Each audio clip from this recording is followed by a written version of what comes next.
buenas noches, amigos. Bienvenidos a la emisión estelar del Comercio TV. Aquí lo más destacado del día. A partir de la fecha, se gobernará mediante decretos ley.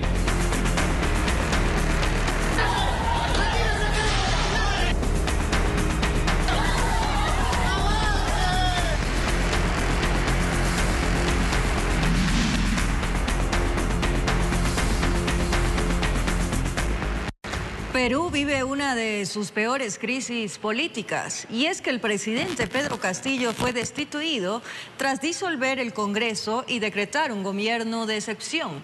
Tras este insólito acontecimiento político, la vicepresidenta Dina Boluarte juró al cargo de presidenta, convirtiéndose así en la primera mujer en gobernar el Perú. Llegó el caos y la zozobra en toda la nación. Y es que el presidente Pedro Castillo tomó la decisión de decretar un gobierno de excepción y disolver el Congreso, lo que marcó una incertidumbre política total en la población. Pero pasaron apenas horas de este acontecimiento y se produce una ola de dimisiones en el gobierno, con la renuncia de los ministros del Trabajo, Exteriores, Economía, Justicia y Defensa. Es ahí cuando el Tribunal Constitucional de ese país calificó de golpe de Estado las medidas anunciadas por Castillo. A partir de la fecha y hasta que se instaure el nuevo Congreso de la República, se gobernará mediante decretos ley. Se decreta el toque de queda a nivel nacional a partir del día de hoy, miércoles 7 de diciembre del 2022. Ya ahí, en sesión, el Congreso destituyó a Castillo con 101 votos a favor y citó a la vicepresidenta Dina Boluarte, de 60 años, para que asuma la presidencia, la misma que en horas de la tarde juró al cargo de primera mandataria, convirtiéndose en la primera mujer en gobernar Perú. Se ha producido un intento de golpe de Estado, una impronta promovida por el señor Pedro Castillo, que no ha encontrado eco en las instituciones de la democracia y en la calle. Posterior a ello, se difundieron estas imágenes que muestran al expresidente Pedro Castillo detenido. Lo que se conoce es que el exfuncionario se encuentra en la sede de la prefectura de Lima y ha sido señalado de haber intentado perpetrar un golpe de Estado. Es así que el mandato de Castillo, marcado por la inestabilidad, termina tras año y medio de promesas incumplidas según la población y escándalos de corrupción, pues el exmandatario tiene 6 investigaciones abiertas por el Ministerio Público por presuntos actos de corrupción cometidos durante su gobierno, informó Ismenia Solórzano. Más adelante ampliaremos la información sobre la crisis política que se vive en el Perú.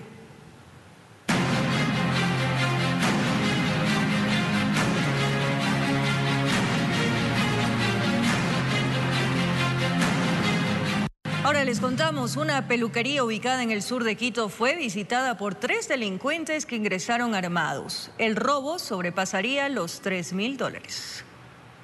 Me quería morder la mano y meterme el cuchillo.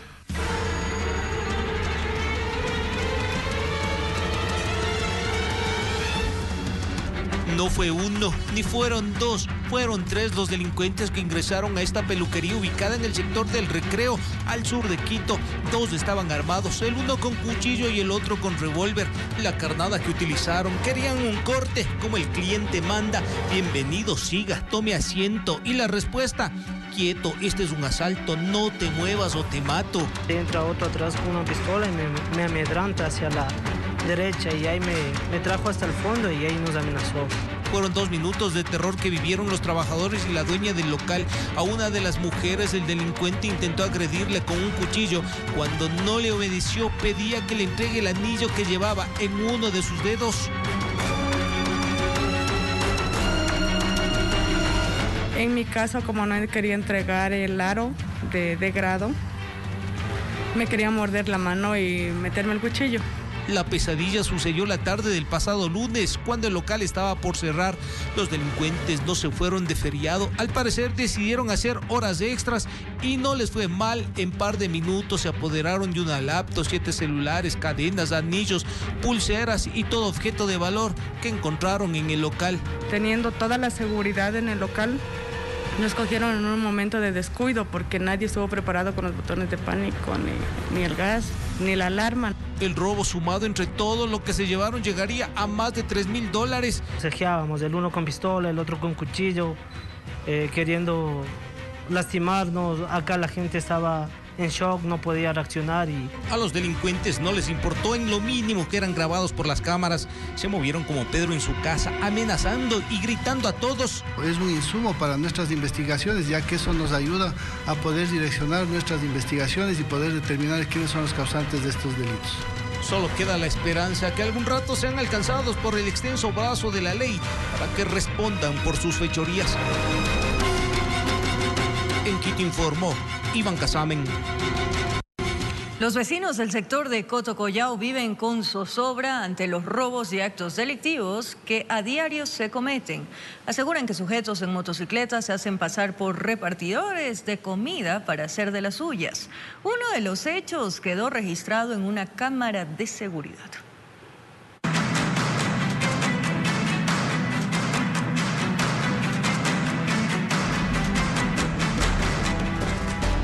Las imágenes son estas. Mire bien estas motocicletas que transitan por esta solitaria calle. Son 4 y en una de ellas 2 ocupantes.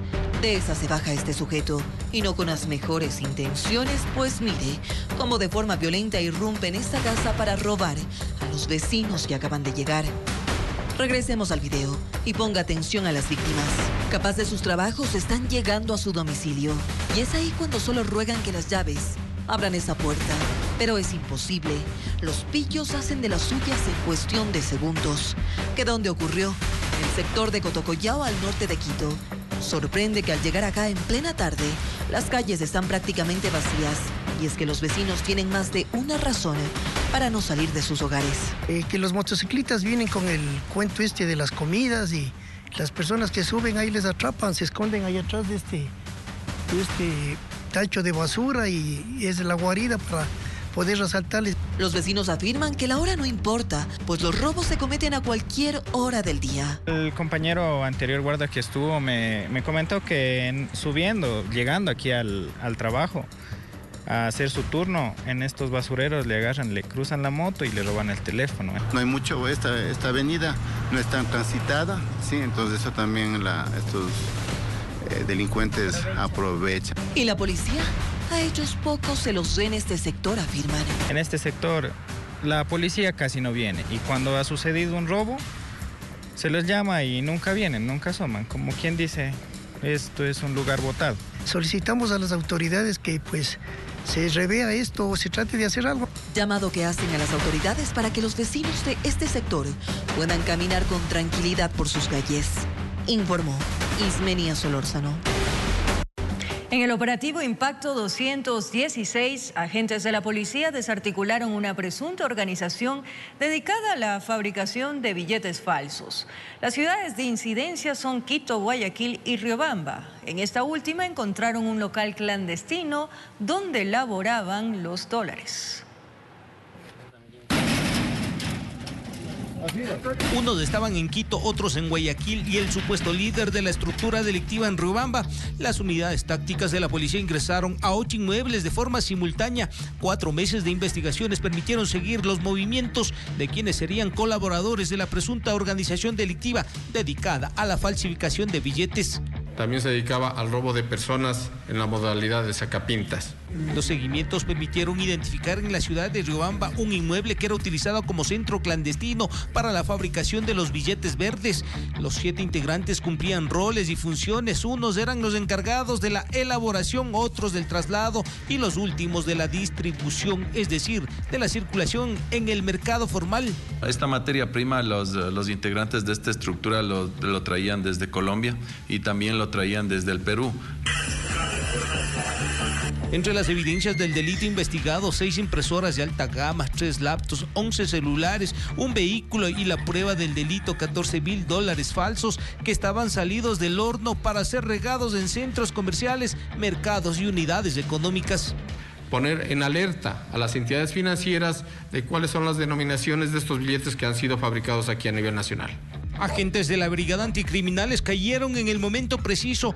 Tenían entre sus planes fabricar cientos de miles de billetes. Querían aprovechar diciembre, que es un mes comercial de intenso movimiento económico, para introducir en el mercado billetes de 5, 10 y 20 sin ningún valor. Trataba de distribuirlo a nivel nacional e incluso tratar de llevarlo a nivel transnacional. 7 personas fueron detenidas, todas ecuatorianas, entre ellas 2 mujeres. Al parecer intentaron sacar provecho que 2 de los sospechosos tenían experiencia en el ilícito pero rentable negocio. Prácticamente quisieron coronar la estafa en el último y festivo mes del año. En Quito informó Iván Casamen. Seguimos recorriendo el país. En Manta, una persecución policial terminó con la captura de 2 personas con antecedentes penales que intentaron huir por una quebrada llena de maleza. Más de 200 policías y agentes de unidades tácticas se desplegaron para capturarlos. Lanzándose por una quebrada llena de maleza, así unos presuntos delincuentes intentaron evadir un operativo de control que dio inicio a una persecución y a la búsqueda por tierra y aire de los ocupantes de un vehículo abandonado. Kia de color blanco, asimismo se bajan 3 sujetos aparentemente armados. Logramos recuperar un arma de fuego. Estamos en búsqueda de la otra arma de fuego. Ocurrió en el sector de Las Cumbres en Manta, provincia de Manabí, donde la policía logró capturar a Fernando Arturo H. de 35 años y Brian Alejandro M. de 26 años. Es un buen trabajo porque imagínense que, no sé, a la final qué iban a hacer ellos, si eran asesinar o robar, no sé, pero una buena labor de ellos por haber capturado a las personas que no sabemos qué era lo que querían hacer. Más de 200 efectivos de la policía y agentes de unidades tácticas se desplegaron al lugar, donde recuperaron un vehículo y un revólver con 6 municiones. La policía busca a un tercer implicado que logró darse a la fuga. Hemos movilizado todo, los equipos necesarios, el helicóptero, nuestro servicio aeropolicial, el humo, nuestro glorioso grupo de operaciones motorizadas y todo el aparataje preventivo. Estamos trabajando en este interesante trabajo.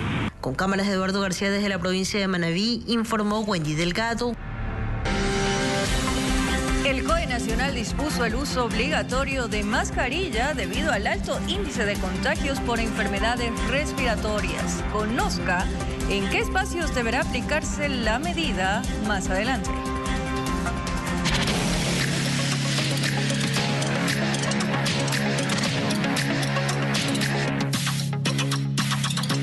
Un doctor que trabajaba en plataformas digitales fue secuestrado en la ciudad de Esmeraldas. Los plagiadores exigían una fuerte suma de dinero para su liberación.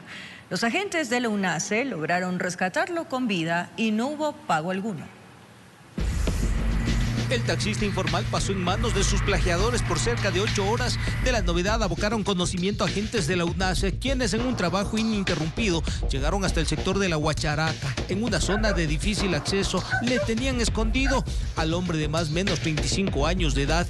Fue llevado a una parte montañosa y desde ese momento personal policial de las unidades investigativas empezaron a trabajar con la localización. Sujetos armados los llevaron en contra de su voluntad y en su propio vehículo. Buscaron refugiarse en una zona donde un grupo delictivo organizado ejerce su poder. Unidades especiales de la policía y las Fuerzas Armadas fueron parte del exitoso operativo.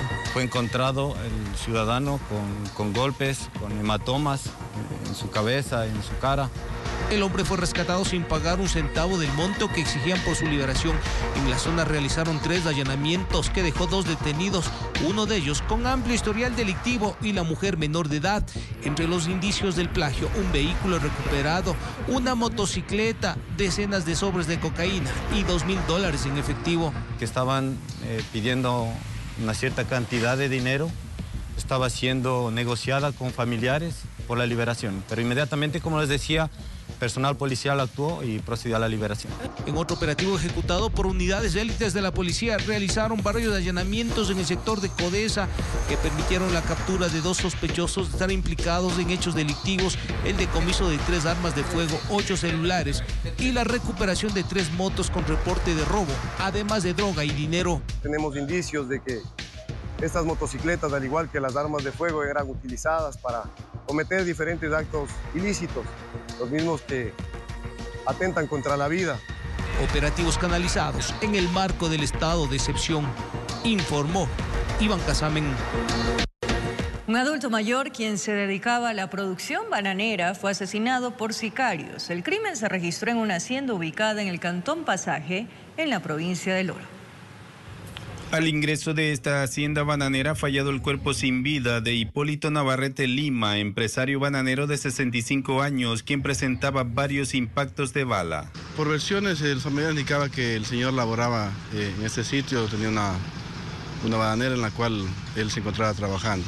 Familiares de la víctima fueron quienes dieron aviso al ECU 911 de la novedad. Indicaron que Navarrete tenía que salir a buscar almuerzos para los trabajadores del lugar. La demora hizo que saliera en su búsqueda y cerca de las 4 de la tarde de este miércoles lo localizaron. Por las horas que aparentemente ya tuvo que haber salido y se había comunicado con un familiar y había indicado que ya salía, motivo por el cual la preocupación de los mismos y se percatan del lamentable suceso. El crimen se registró en esta hacienda bananera ubicada en el sitio Caña Quemada del cantón Pasaje. Según las primeras investigaciones, al parecer sicarios estaban esperando a que su víctima saliera de la empacadora para atacarlo.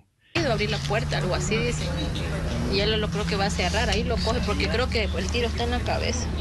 Presentaba algunas heridas producto de las aparentemente disparos con arma de fuego. Los investigadores tratan de determinar el móvil del asesinato, informó Richard Ceballos.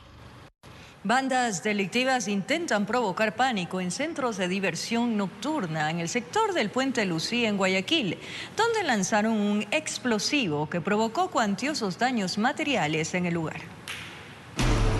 El techo, tumbado, vitrinas y demás objetos que se encontraban dentro del local quedaron destrozados por la explosión que se originó en horas de la madrugada en ese nightclub, ubicado en la vía principal de Puente Lucía. Las pérdidas materiales aquí superan los $5.000, según los perjudicados, que aún se preguntan quiénes fueron y por qué lo hicieron. Existen hipótesis que supuestos extorsionadores están aplicando por aquí las denominadas vacunas, pero que en esta ocasión a las víctimas no las han visitado, pero lamentablemente les dejaron así el negocio en escombros. Las primeras investigaciones aparentemente no hay un motivo alguno para este evento criminal, pero ya las unidades investigativas están haciendo las pericias necesarias. Aquí se puede observar cómo un día antes, un sujeto intenta encender la mecha de un taco de dinamita a pocos metros. Esa persona se asusta y escapa, dejando el explosivo en la vereda. El cual no detonó. Se hizo el levantamiento respectivo con las unidades especializadas y se hizo una detonación controlada. Son hechos violentos que antes se registraban en distritos como Pascuales, Bastión Popular, Flor de Bastión y entre otros, y que por acá es algo nuevo. Se presume que debe tener una finalidad extorsiva en virtud de que ahí tenemos muchos negocios. Y pues la ola de extorsiones que estamos teniendo y el repunte que hay en toda la ciudad, pues nos hace presumir que sería ese uno de la motivación. En el distrito Pascuales se han reportado 33 casos de intimidaciones con disparos o explosivos en lo que va del año. El sector comercial es amplio y creen que estas personas peligrosas podrían regresar y atacar a algún vecino, informó Charlie Pisa. Un joven de 21 años fue asesinado en la ciudadela La Floresta, al sur de Guayaquil. La víctima presentaba antecedentes y se especula que la venganza habría sido el móvil de esta muerte violenta. En la escena del crimen se encontraron 4 indicios balísticos. En la cooperativa Los Ángeles, esto en el sector de La Floresta, en el sur de Guayaquil, varios disparos se escucharon por parte de los moradores del sitio. E inmediatamente los vecinos de la zona se percataron de una persona la cual estaba tendida en el piso, herida en la calzada. Minutos después, el mismo fue trasladado hasta una casa de salud cercana, específicamente al Hospital del Guasmo, en donde solo se pudo confirmar su deceso. La víctima presentaba antecedentes y lo que se cree por parte de las autoridades de seguridad es que se trataría de una venganza. La víctima presentaba antecedentes y lo que se cree por parte de las autoridades de seguridad es que se trataría de una venganza. Todo quedó grabado por cámaras de seguridad de la zona y ahora tratan de establecer con exactitud el móvil de este crimen. Los videos ya son analizados por las autoridades. La víctima tenía tan solo 21 años de edad y su cuerpo fue llevado hasta el edificio de ciencias forenses. Según el informe, la persona habría recibido impactos de bala, tanto en la cabeza como en el muslo. Informó Julio César Saona. Asesinan a tiros a un comerciante cuando se dirigía a su domicilio, luego de cerrar su negocio en el mercado de transferencias en el noroeste de Guayaquil. La víctima había sido amenazado, aparentemente por extorsionadores. Madre, de segurito son un extorsionador. Se vacuna. Que ya además está muerto, ya me refiero. No, además está muerto, Lo asesinaron dentro de un vehículo, esto en la vía perimetral cercano al sector de Montebello, noroeste de Guayaquil. Fue enfrente de sus familiares, los cuales resultaron ilesos. Se trata de una nueva muerte violenta en el puerto principal. La víctima era un comerciante y al parecer habría recibido amenazas. No tenía antecedentes según la policía. Es un crimen selectivo. Es una persona de 27 años, el cual tenía su comercio en el mercado de transferencia de víveres. Estaba conduciendo su vehículo, un tipo camión. Estaba con su familia, con su esposa y un menor de edad. Es abordado por una motocicleta por dos ocupantes, los cuales realizan varios impactos de arma de fuego contra la humanidad de este ciudadano. El cuerpo fue trasladado hasta la morgue para empezar con las investigaciones. Sin embargo, las primeras indagaciones apuntan a que se trataría de un objetivo de los conocidos como vacunadores. Aún se profundizan los hechos. Los primeros disparos se lo hacen sobre la marcha, lo cual impactan de forma certera en la humanidad del individuo de 27 años, parando la marcha del automotor. Luego el parrillero de la moto se baja de la motocicleta y le acerta varios impactos de arma de fuego, aproximadamente más de 11 impactos de balada. Los familiares del fallecido, pese a no estar heridos, recibieron asistencia médica para confirmar su estado de salud. En la calzada se podía divisar la evidencia del hecho violento que había ocurrido en el punto.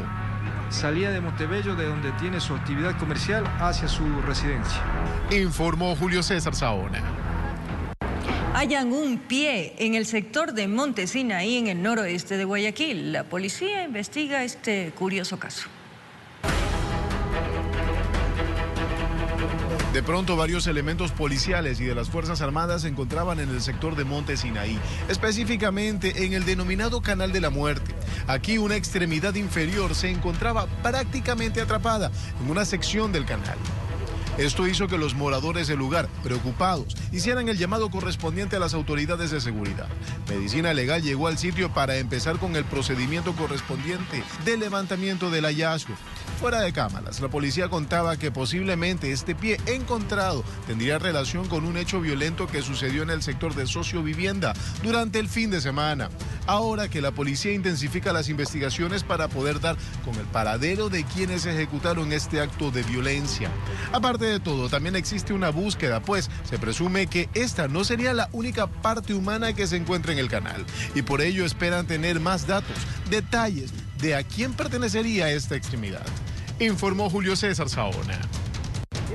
Un accidente de tránsito se registró en la vía La Costa que dejó como resultado dos personas heridas. Al parecer, el chofer de una plataforma habría quedado dormido y perdió pista e impactó contra otro carro. Un intenso tráfico se formó en el kilómetro 93 de la vía a la costa. Era un accidente de tránsito que se había registrado. Al parecer, el conductor de una grúa que transportaba un vehículo se quedó dormido, perdió pista e invadió el carril contrario. Está la seña de lado allá, como se sintió que lo jaló el vehículo, se mete para acá y se volca. De allá venía del sentido de Playas a Guayaquil y se viró. El chofer del carro impactado iba con 4 personas a bordo, entre ellas una menor de edad, que por fortuna todos resultaron con heridas leves. Y si preguntan por el responsable del accidente, se ha dado a la fuga, no está aquí. No está. Ahora las labores se centran en localizar al chofer que huyó de la escena. Eso ya es el organismo competente, la OIA. Y dejó un gran susto para los otros pasajeros. Yo pensé en mi papá porque él tiene un marcapaso. Entonces, él, mi madrastra también, tiene fracturado el brazo. Informó Adriana Peralta. Más adelante, el COE Nacional dispuso el uso obligatorio de mascarilla debido al alto índice de contagios por enfermedades respiratorias. Conozca en qué espacios deberá aplicarse la medida. Además, En Quito, 21 vías están cerradas por trabajos de intervención de la segunda fase del plan de rehabilitación. Según el criterio de varios ciudadanos, estas medidas complican aún más la movilidad de la capital. Regresamos con esto y más aquí en TVC.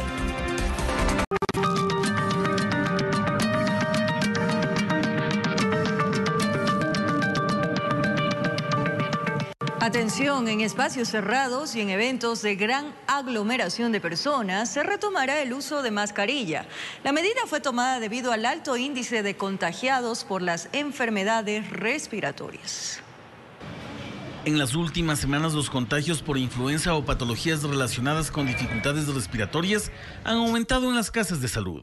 Es lo que ha detonado en la decisión gubernamental para que los ciudadanos vuelvan a utilizar mascarilla de forma obligatoria. Para toda la ciudadanía, utilizar la mascarilla de forma obligatoria en espacios cerrados, lugares poco ventilados y donde no se pueda mantener el distanciamiento, como son trabajo, transporte público, aulas, etc. Esto incluye a casas de salud e incluso a espacios abiertos. Donde se realicen eventos masivos y aglomeraciones donde no se pueda mantener un distanciamiento físico. Durante la rueda de prensa se aclaró que los casos en mención no son de gravedad. Sin embargo, se recomienda de presentar síntomas realizarse una prueba PCR. Sin embargo, a pesar del incremento de este número de casos, no observamos una variación importante en las defunciones, ¿no? Tenemos 2 fallecidos la semana que acaba de pasar, un fallecido la anterior, que se mantiene en los números bajos. A diferencia de lo que sucedió meses atrás, que por motivo de la no utilización de la mascarilla los ciudadanos podían ser sancionados, esta vez quien no cumpla con la disposición no recibirá castigo alguno. Nosotros esperamos que la población responda positivamente como ha ocurrido en todos los casos. Es realmente la presión poblacional la que va a permitir el cumplimiento antes que sanciones desde afuera. Ante la situación, se recomienda a las personas que no hayan recibido la dosis de refuerzo de la vacuna contra el COVID-19 hacerlo. Informó Javier Rosero. Hay un aumento del 48% en la positividad de las pruebas COVID que se efectúan en un laboratorio privado del norte de Guayaquil. Al menos 350 diagnósticos se practican a diario. De ellos, el 15% a menores de edad. Tenía 2 días con fiebre y malestar corporal. Ante la fluctuación bipolar del COVID, Nancy no quiso que la duda sea un tormento. La vez anterior que me los hice, sí me dolía todas las partes del cuerpo y vine y era positivo. Ahora salió con los mismos síntomas que era negativo. Se va más tranquilo. No queda más. Pero también a cuidarse. Sí, es que me quité la mascarilla. Amelia y Jorge llegaron con Ezequiel, que tenía 24 horas volando en fiebre y otros síntomas. La doctora le envió el tratamiento hasta esperar los resultados, va a ver cómo va evolucionando, porque hay que descartar que no sea viral o sea infeccioso. Y a su vez nosotros protegiéndonos, pues no, ya que mi esposa es una trabajadora de la salud también. La pandemia se enmascara y la triplicación de la positividad ha llegado a 1.800 contagios en Guayaquil. Hace 2 meses hacíamos de COVID unos 60 pacientes diarios, actualmente estamos haciendo 350 pacientes diarios, con un porcentaje de positividad de un 47-48%.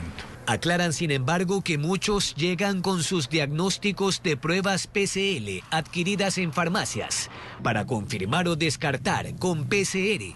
Pero aquí hay otros virus de alto flujo. Influenza A, influenza B, virus sincitial respiratorio, Epstein-Barr, adenovirus, citomegalovirus. Ahora la mayoría solicita 3 pruebas para curarse de espanto. Según Salud, en la zona 8 hay 125 centros disponibles con vacunas para todos estos males. Contra la influenza se han inoculado 80.000 y este domingo habrá vacunación masiva en el Parque Samanes. Con cámara de Juan Bustamante, informó Jorge Escobar.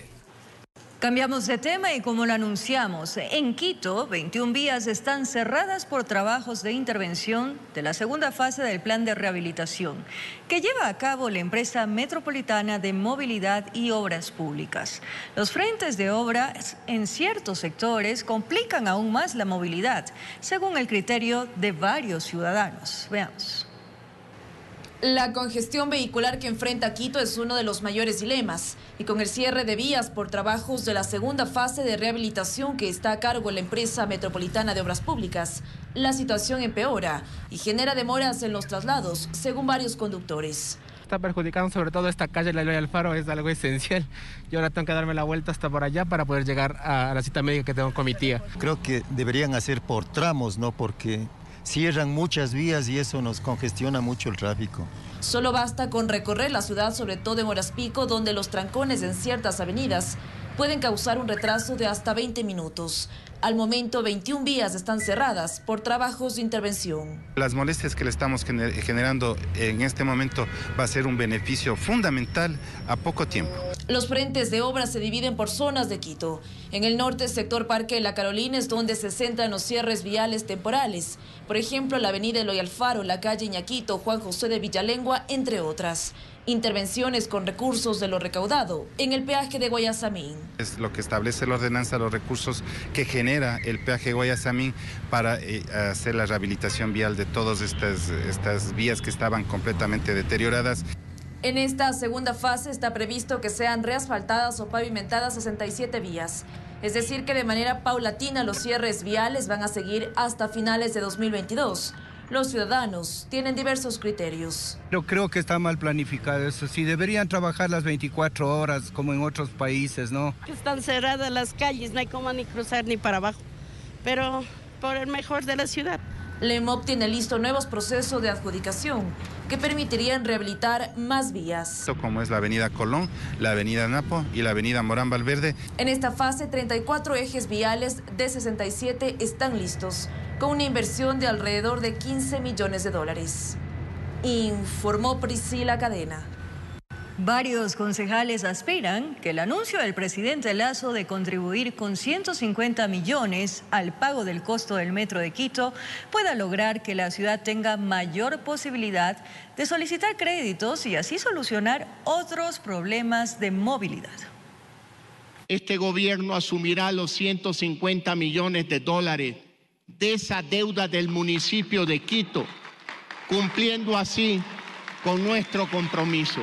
Este anuncio del presidente Guillermo Lasso provocó varias reacciones en el Consejo Metropolitano. Por un lado, la aspiración de que esta entrega para el pago de parte del crédito de la construcción del Metro de Quito libere en gran medida al Cabildo para obtener mayores créditos a futuro. No es que nos entrega el dinero en efectivo, sino se abre la posibilidad de tener una deuda menor, lo cual nos hace de alguna manera sujeto de crédito para contraer créditos con la banca multilateral, podría ser, incluso con la banca estatal, y que se puedan generar recursos para más obra pública. Y por otro, el deseo de que el compromiso se cumpla en los plazos establecidos por el presidente. El presidente en el año anterior nos ofreció los 150 millones, hoy otra vez ofrece y dice que 90 y 100 días. Yo quiero de verdad que haga el aporte inmediatamente.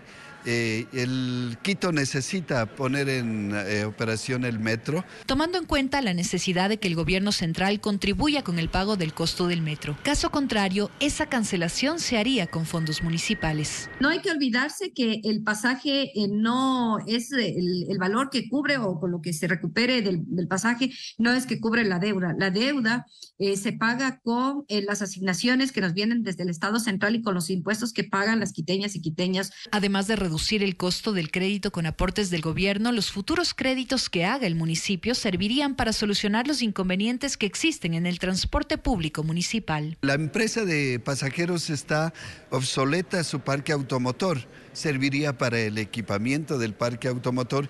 Reestructurando sus frecuencias también posibilitaría alimentar el metro. El metro de Quito tiene un costo de cerca de 2.200 millones de dólares. El 60% de la deuda la pagaría y el 40% se haría cargo el gobierno. Y de forma adicional a ese porcentaje, ahora el Ejecutivo también contribuiría con 150 millones de dólares adicionales. Informó Sofía Vintimilla.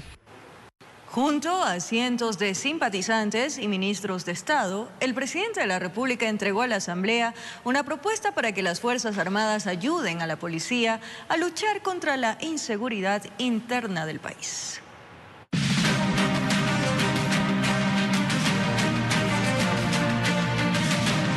El presidente de la República, Guillermo Lasso, llegó hasta la Asamblea Nacional y entregó al titular del Parlamento, Virgilio Saquicela, el proyecto de reforma parcial a la Constitución, con el fin de que las Fuerzas Armadas se sumen a la Policía Nacional en el control de la seguridad interna del país. Necesitamos esta herramienta para dar seguridad y tranquilidad.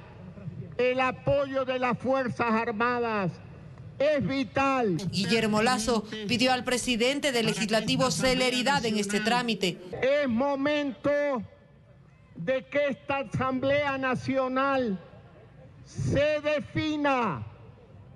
¿Están del lado de los ciudadanos o del lado de los criminales? No es la Asamblea la que le ha dado la espalda a la seguridad y al país, es el gobierno, que eso quede muy claro. La Asamblea hará su trabajo respecto a esta enmienda y veamos qué pasa ya cuando pase el primero y el segundo debate. El primer poder del Estado tiene 137 pensamientos, pero en cuestiones de seguridad uno solo, más allá de discrepancias de orden político, estará sintonizado en este andamiaje. El secretario de Seguridad, Diego Ordóñez, explicó que actualmente los militares solo pueden actuar bajo el estado de excepción y que esta ley modificaría aquello. No podemos estar de estado en excepción, y eso significa que las Fuerzas Armadas, sin necesidad de esa declaratoria de estado de excepción, puedan acudir en apoyo de la Policía Nacional para recuperar el orden público ciudadano dentro de las cárceles y frente a amenazas que superen la capacidad de la Policía Nacional. El ministro del Interior, Juan Zapata, asegura que sin el apoyo de los militares en los estados de excepción vigentes en 3 provincias del país,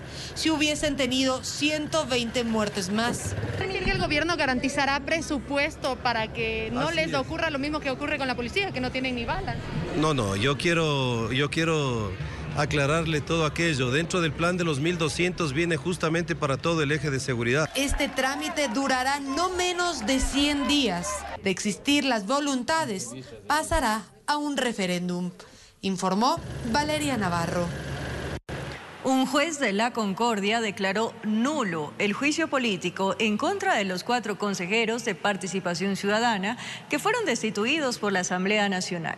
El fallo se dio este miércoles durante la audiencia de sustanciación para tratar la acción de protección en contra del proceso seguido días atrás por el Legislativo. El poder de la ciudadanía. Los 4 consejeros de Participación Ciudadana destituidos por la Asamblea Nacional participaron conjuntamente con su abogado de la audiencia telemática convocada por el juez Ángel Lindao. Se ha hecho justicia.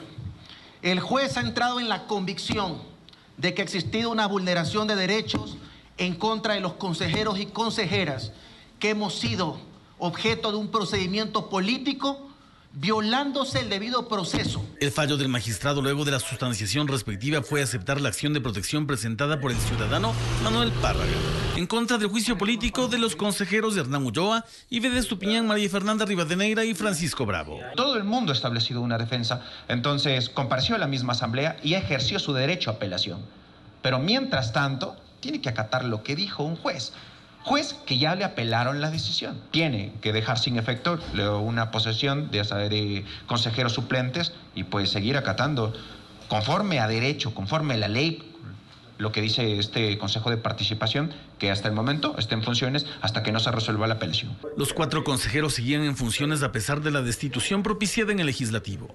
Eso debido a un fallo anterior del mismo juez que les otorgó medidas cautelares mientras se resolvía la acción de protección. Debido al fallo del juez de La Concordia, los consejeros desistieron de la acción de protección que fue planteada por ellos días atrás y que este miércoles tenía convocatoria. Informó Javier Rosero. La capital de los ecuatorianos es la sede del 17º Encuentro Anual de Minería Responsable. Este año, además, el sector público y privado cuenta con la participación de la academia. Abordarán temáticas relacionadas a la transformación energética, innovación, sostenibilidad, inversión y más. Esto permitirá a los estudiantes conocer de cerca nuevas carreras relacionadas a la industria y a las oportunidades laborales que ofrece. Transición energética, sostenibilidad, responsabilidad medioambiental, innovación, seguridad jurídica y más son los temas que se abordan en el 27º Encuentro de Minería Ambiental que se desarrolla en Quito. Vamos a hablar de las oportunidades de inversión y de todo el desarrollo productivo que genera la industria, la importancia de la seguridad jurídica en este tipo de inversiones tan importantes que el Ecuador ha recibido. Este año el encuentro no solo cuenta con la participación del sector público y privado. Estudiantes que cursan el último año de colegio y universitarios fueron invitados. Que puedan conocer acerca de todo el futuro de empleo que se está revisando y se está mapeando a nivel mundial. Para que vean que en su futuro puede estar la minería y no solamente como una carrera como la ingeniería minera, que sería la más lógica de pensar en un principio, ¿verdad? Pero la minería es una industria que necesita mucha mano de obra de todas las carreras, ingenierías ambientales, de seguridad y salud, geólogos. También estamos promoviendo que las mujeres se interesen en esta industria y vengan a trabajar con nosotros. El foro además apunta a un análisis más profundo de la evolución del mercado minero y nuevas tendencias como una oportunidad de crecimiento económico para el país. El potencial geológico que tiene Ecuador abre las puertas para que esta industria se convierta sin duda alguna en una industria y en un motor económico igual de importante que el petróleo. Autoridades universitarias y estudiantes vieron con buenos ojos e interés la inclusión de los nuevos profesionales en estas iniciativas. Las proyecciones que esto puede suponer, sobre todo en el campo del empleo, que es lo que más va a motivar a los jóvenes a que decidan estudiar este tipo de carreras. Nuestra facultad de electrónica tiene mucho que ver con el ámbito al menos de la minería, los instrumentos que se utilizan, entonces me parece muy importante que expliquen a los jóvenes cómo nuestra carrera les ayuda. En Quito informó Adriana Rojas. En las noticias del mundo, Martín Sombra, conocido como el carcelero de las FARC, dio detalles escalofriantes de lo que fue el reclutamiento de un grupo de menores caníbales entrenados por él mismo. Ya regresamos. En lo más destacado del acontecer internacional, en Colombia causa conmoción las impactantes declaraciones de un ex jefe guerrillero. Martín Sombra, conocido como el carcelero de las FARC, dio detalles escalofriantes de lo que fue el reclutamiento de un grupo de menores caníbales entrenados por él mismo. En su audiencia se mostró con este aspecto muy parecido al que tenía cuando era guerrillero de las FARC. Se trata de Martín Sombra, el ex jefe guerrillero del bloque oriental, quien rindió versión voluntaria sobre casos de reclutamiento. Sus declaraciones no tuvieron desvíos, fueron concisas y escalofriantes. Eso además que confirmó que sí hubo menores de 15 años en las filas de las FARC. No es un secreto para nadie el ingreso de los menores de edad. Mire, yo andaba con los patos. ¿De qué edades, más o menos? Chinos de 13, 14 años. ¿Y si eso era contra las reglas internas de la organización? ¿Usted por qué los entrenaba? Porque ya estaban allá montados en el marrano eléctrico. Son hombres al futuro y mujeres al futuro. Y es aquí cuando dio el relato que más conmoción causó. Afirmó que entrenó a un grupo de 700 menores que hacían parte de uno de los campamentos. A ese grupo, él lo denominó como Fuerza Caníbal. Explíqueme, por favor, a qué se refiere con el entrenamiento de los caníbales. Los entrenos bien entrenados, le lleva la prueba. Entonces que hay uno para fusilar. Entonces ese lo vamos a fusilar porque ese se muere ya con consejo de guerra. Entonces usted tiene que quitarle un pedazo de nalga. Coméselo. Este testimonio respalda la hipótesis de la Jurisdicción Especial para la Paz de Colombia, que para este caso estableció que la guerrilla reclutó y utilizó sistemáticamente a menores de 14 años en el desarrollo del conflicto, pese a que tenían una política expresa para que las incorporaciones solo fueran para mayores de 15 años. Si en el transcurso del viaje no encuentra sino para ir un gordo, una gorda o alguno le mete el cuchillo y se come su pedazo de carne, sí. Tras este escalofriante testimonio, se espera que para el próximo 23 de enero Martín Sombra declare nuevamente sobre el reclutamiento en las...